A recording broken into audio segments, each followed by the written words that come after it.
in Suffolk.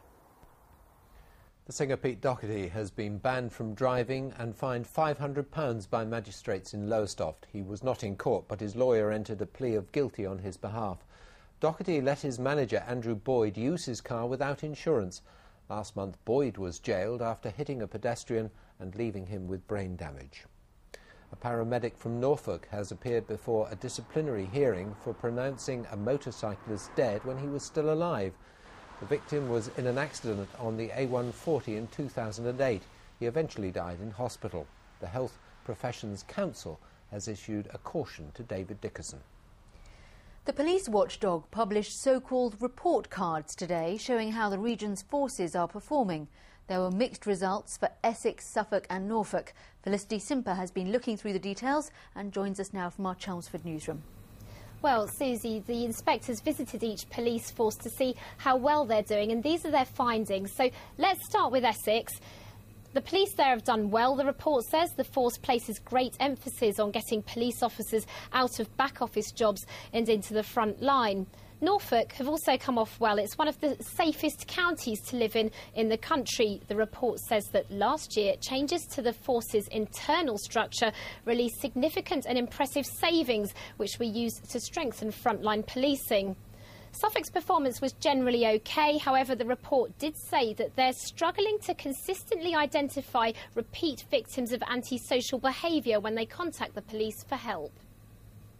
One of the issues that we found was that over half of police forces in England and Wales do struggle to identify whether or not a caller is someone who's experienced antisocial behaviour in the past, and it's very important that forces are able to do that readily and easily.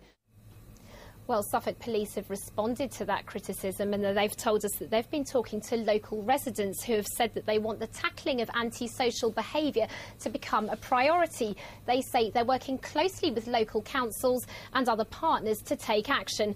One last thing, it looks like all three forces are good value for money, but put simply in terms of funding, it appears that Essex is the cheapest. It works out at just under £130 per year per household. Felicity, thank you very much. Ipswich Town says it won't comment on reports that former boss Jim Magilton is suing the club. He was sacked in April last year, with over a year still remaining on his contract. He went on to manage QPR 6 weeks later. Magilton wants compensation for loss of earnings. A man who set fire to a cinema in Suffolk was jailed for 4 years today. The Regal in Stowmarket was badly damaged by the fire in September. 23-year-old Lewis Philby from Stowmarket admitted arson. Now, after more than 40 years, one of our old railway lines has been reconnected to the national network. Until the mid-60s, trains ran all the way from Norwich to Melton Constable. When the service was cut back to Sheringham, the North Norfolk Steam Railway took over some of the abandoned line. But the rail link was severed at Sheringham, so that trains could no longer carry on their journey to Holt. Carry on, keep calm, carry on. It's all going to be absolutely spiffing. It was a day for Sheringham to put on its finery, thousands turning out to witness a piece of history. The North Norfolk Railway's Poppy line to Holt being reconnected at last to the Bittern line and the empire of Network Rail. A new level crossing and a fresh section of track, the result of a successful appeal last year, which raised £140,000 to fulfil the dream. This was the way it used to be when trains followed the original route to Melton Constable of the Midland and Great Northern Railway, until a certain doctor wielded his axe. I bet you when Dr. Beechin looked at the plan and he said, Sheringham, where's that now? Cut the off. Nobody could have dreamt that this would happen. I mean, you know, 40 years ago, nobody would ever have thought that this station would be joined back to the national network. I mean, it's quite an incredible feat. Right on time, the star of the show, the Oliver Cromwell, paused at what until today was the end of the line. Today the train is coming from London, but we already have one planned coming from Crewe, and hopefully there'll be others throughout the year where people will have the opportunity to walk down the town, spend money.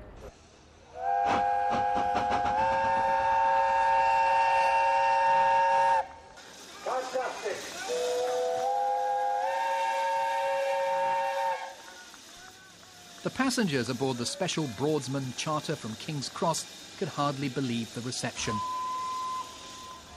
It was a very, very happy day. 46 years on, very sedately, the dream fulfilled. Kim Riley, BBC Look East, Sheringham.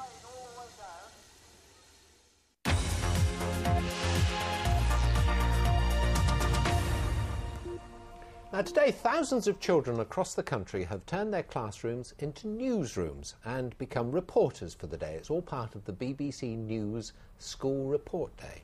One of the schools involved was Knights Templar in Baldock. Pupils there decided to make a film about the death of one of their classmates a few months ago. This is the Look East version of their school report. Jake Chapman was a 14-year-old boy at the Knights Templar School. He was cycling along the road one day and he got knocked off his bike by a car, and then he later died of head injuries. I knew him from my first day at school because I'd been informed with him, and I started hanging out with him outside of school, and I saw him pretty much every single day. It's devastating, really. It's devastating for everyone, devastating for his family, all his friends and everybody. People around the school was just shocked. They couldn't believe that this boy, so well loved, could have died, especially so young. Do you think a law should be passed that makes wearing helmets compulsory? Most definitely. Unfortunately, there are occasions where I do deal with cyclists come off their bikes, and when they don't wear helmets, the unfortunate outcome can be that it can do some serious damage. We thought we'd go and talk to the shopkeeper to see what's available on the market, to see if, it's not fashionable or it's too expensive is an excuse. They vary in price, anything from £20 and what we have in stock up to £35, but of course you can spend a lot more. Do you think there should be a law on wearing a helmet? It's been done in other countries, for example Australia, and cycle sales went down dramatically. So I think in the future, one day, it could be a good idea, but not at the present time. This is the road where Jake Chapman died. Weeks after the accident, flowers are still being laid to remind us of Jake and his life. Given this evidence, it's up to you to decide whether you think you should or shouldn't wear a helmet. Lizzie, BBC Look East. And Knights Templar wasn't the only school taking part in BBC News School Report.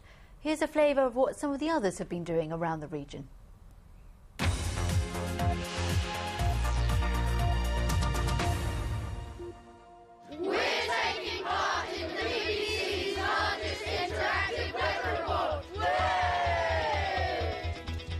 They're trying to break a world record for the largest interactive weather report, so we were asked to go out and take the temperature of this area.